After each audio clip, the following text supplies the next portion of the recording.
Hello guys, নতুন একটা ব্লগে তোমাদের সবাইকে স্বাগত। কাল সকাল উঠে ব্রাশ করে ব্রেকফাস্ট করে বেরিয়ে পড়েছি ঘুরতে। আজকে দীঘায় আমাদের লাস্ট দিন, আর দিনগুলো ভীষণ ভালো কেটে। এখন আমরা চলে এসেছি দীঘার কাজু বাগানে। যদিও গাছে একটাও কাজু ধরে থাকতে দেখলাম না, তবুও শুনেছি দীঘার কাজু খুব সস্তা।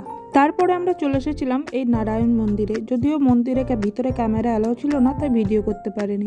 এরপর আমাদের নেক্সট ডেস্টিনেশন ছিল চন্দনেশ্বর মন্দির। এটা একটা অতি প্রাচীন মন্দির এবং এখানে প্রচুর ভিড়।